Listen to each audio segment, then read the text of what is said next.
Baik, Bismillahirrahmanirrahim. Assalamualaikum warahmatullahi wabarakatuh. Yang terhormat Ibu Dr. Ida Farida Cahaya MPD, yang saya banggakan teman-teman teman-teman kelas 5A. Di sini izinkan saya untuk mempresentasikan proposal yang telah saya kerjakan dengan judul proposal yaitu penerapan media pembelajaran integratif integratif TikTok game edukasi digital untuk meningkatkan pemahaman tabel periodik untuk siswa SMA. Di mana langsung saja mungkin ya ke latar belakang. Perkembangan teknologi digital telah mengubah pandangan pendidikan secara signifikan. Nah, terutama dalam cara siswa mencari informasi dan mencari materi pembelajaran. Nah, di generasi alfa sekarang gitu ya, sebagai peserta didik lebih sering menggunakan perangkat digital dibandingkan dengan membaca buku dan lain-lain. Nah, salah satu platform yang sering digunakan dalam beberapa tahun terakhir adalah TikTok, yang bukan hanya berfungsi sebagai media hiburan, tetapi juga berperan sebagai media pembelajaran yang bagus dan efektif untuk siswa. Nah, selain media sosial TikTok, anak-anak di zaman sekarang juga banyak gitu ya yang menggunakan atau yang bermain game. Nah, penggunaan game edukasi digital juga menjadi salah satu alternatif media pembelajaran yang efektif dalam pembelajaran. Nah, game edukasi dirancang untuk meningkatkan motivasi belajar siswa dan membantu mereka memahami konsep pembelajaran yang sulit. Nah, untuk materi tabel periodik, di sini saya mengambil materi tentang tabel periodik unsur kimia, di mana salah satu materi yang sering disimpulkan gitu ya sebagai materi yang menyeramkan dan sulit bagi siswa SMA. Nah, mengkolaborasikan antara media pembelajaran berbasis media sosial gitu ya atau TikTok dan game edukasi digital ini memberi pendekatan pembelajaran yang integratif integratif gitu ya yang tidak hanya memanfaatkan kekuatan audiovisual tetapi juga keterlibatan keterlibatan aktif siswa dalam proses pembelajaran. Kemudian di sini ada rumusan masalah. Yang pertama itu bagaimana merancang media pembelajaran kimia berbasis TikTok dan game edukasi yang valid dan praktis untuk meningkatkan pemahaman mengenai tabel periodik pada siswa SMA. Kemudian yang kedua, seberapa efektif media pembelajaran integratif TikTok, game edukasi dalam meningkatkan pemahaman tabel periodik serta keterlibatan belajar siswa SMA dibandingkan dengan metode konvensional. Kemudian yang ketiga, kesenjangan dalam pengembangan dan evaluasi efektivitas metode pembelajaran tabel periodik yang inovatif di pendidikan menengah.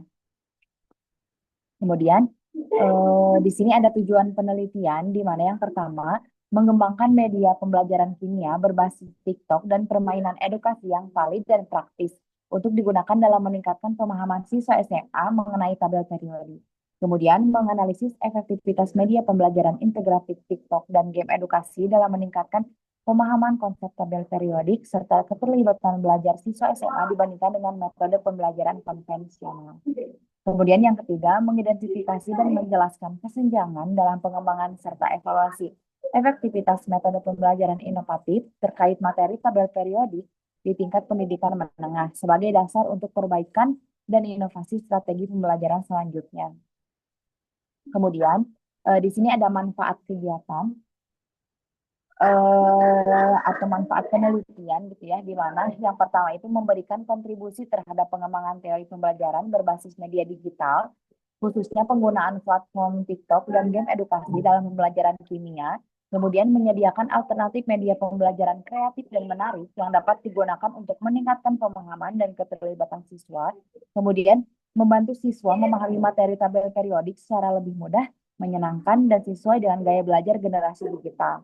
Kemudian meningkatkan motivasi dan minat belajar karena penggunaan media visual dan interaktif atau penggunaan video TikTok dan game edukasi. Kemudian memberikan pengalaman belajar yang lebih bermakna melalui integrasi teknologi dan permainan. Lalu di sini ada kerangka penelitian di mana keterbatasan gitu ya dalam penggunaan media pembelajaran seringkali menghambat pemahaman siswa terhadap materi yang diajarkan. Nah, selain itu, rendahnya minat dan motivasi belajar juga menjadi masalah yang signifikan. Oleh karena itu, pengembangan media pembelajaran interaktif berbasis website atau TikTok dan game edukasi ini bertujuan untuk meningkatkan ketertarikan siswa terhadap materi sistem periodik unsur. Nah, pendekatan yang lebih visual dan interaktif ini diharapkan siswa dapat lebih mudah memahami konsep-konsep yang kompleks. Nah, di sini saya membuat kerangka penelitian, di mana di sini ada merumuskan tujuan pembelajaran, ada tahapan media, dan tahapan game tabel periodik. Kemudian, eh, di sini ada hasil penelitian atau hasil penelitian terdahulu, di mana ada beberapa hasil penelitian terdahulu yang saya cantumkan. Di sini ada 5. Yang pertama itu penelitian yang dilakukan oleh Tarigan 2023, yaitu meneliti pemanfaatan edukasi games pada pembelajaran kimia SMA. Nah, hasilnya itu menunjukkan bahwa permainan edukatif tentang tabel periodik mampu meningkatkan minat belajar siswa. Kemudian ada penelitian Mahardika, di mana mengembangkan permainan kartu untuk pembelajaran tabel periodik. Nah, hasilnya itu menunjukkan bahwa siswa yang belajar menggunakan permainan kartu ini lebih mudah memahami tabel periodik dan mudah mengingat nama unsur dan pola periodik pada siswa yang bermain game gitu ya, dibandingkan siswa yang belajar hanya dengan mendengarkan guru atau belajar dengan teks. Kemudian di sini ada penelitian Galizia, di mana melalui permainan edukasi atau snack leaf yang dibuat untuk menghafal dan memahami tabel periodik. Nah, hasil evaluasinya itu menunjukkan adanya peningkatan kecepatan dalam memahami materi tabel periodik. Kemudian ada penelitian pengembangan aplikasi game Android untuk konsep kimia. Kemudian ada studi pengembangan cross chemistry games. Kemudian di sini ada ringkasan kajian teoritis. Yang pertama ada game based learning atau GBL. Ini berlandaskan teori konstruktivisme yang menekankan bahwa pengetahuan dibangun secara aktif melalui pengalaman belajar. Nah, game edukasi ini memungkinkan siswa melakukan eksplorasi, pengambilan keputusan, dan pemecahan masalah secara mandiri. Kemudian di sini ada teori gamifikasi, di mana gamifikasi dalam pembelajaran kimia tidak hanya berdampak pada aspek afektif saja. Game edukasi juga menuntut strategi, analisis, dan klasifikasi unsur dapat melatih kemampuan berpikir analitis siswa. Kemudian di sini ada media sosial sebagai media pembelajaran, di mana media sosial dalam konteks pendidikan berfungsi sebagai sarana distribusi konten pembelajaran yang fleksibel dan mudah diakses. Kemudian ada media pembelajaran digital dalam pembelajaran kimia. Media pembelajaran digital ini merupakan sarana yang memanfaatkan teknologi informasi untuk menyajikan materi secara visual, interaktif, dan adaptif terhadap karakteristik peserta didik. Kemudian ada TikTok sebagai media pembelajaran berbasis microlearning, di mana TikTok merupakan platform media sosial berbasis video pendek yang sangat sesuai gitu ya dengan konsep microlearning. Nah, menyatakan bahwa pembelajaran berbasis video singkat ini dapat meningkatkan keterlibatan dan fokus siswa karena penyajiannya ringkas dan visual.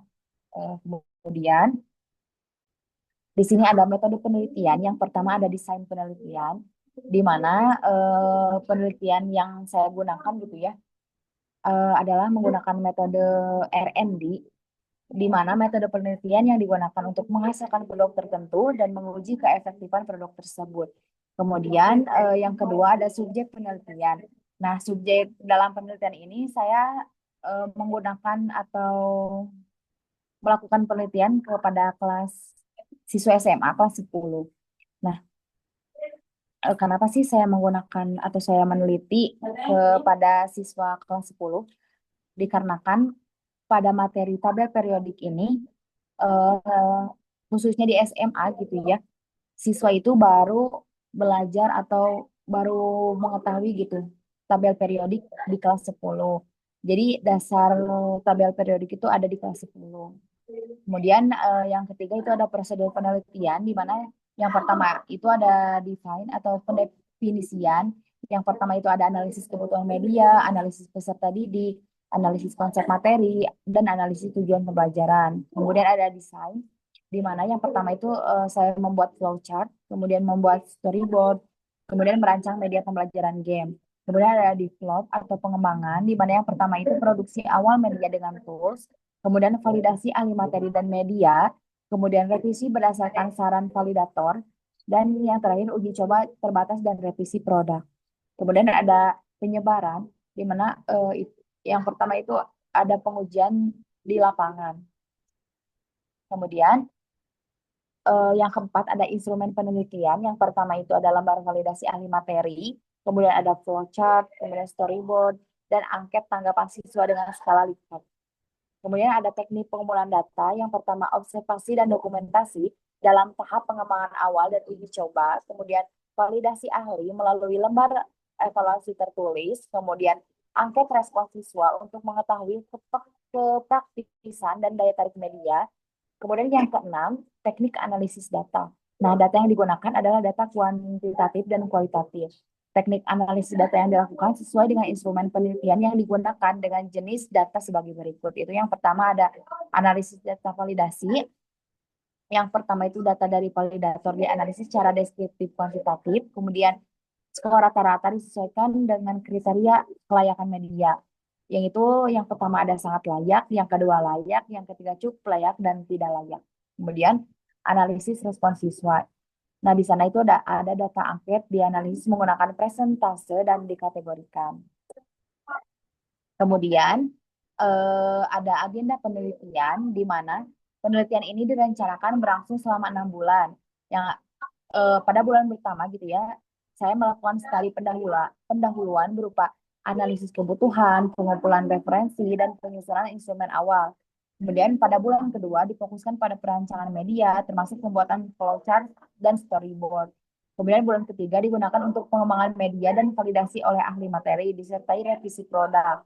Kemudian pada bulan keempat dilakukan uji coba terbatas kepada kelompok kecil siswa untuk menilai kepraktisan dan respons awal. Kemudian pada bulan kelima itu dilakukan uji coba lapangan utama termasuk pengumpulan data melalui angket siswa. Dan bulan keenam yaitu analisis data, penarikan kesimpulan, dan laporan akhir kegiatan. Mungkin cukup sekian presentasi proposal dari saya. Mohon maaf bila ada kesalahan. Bila itu wal hidayah. Assalamualaikum warahmatullahi wabarakatuh.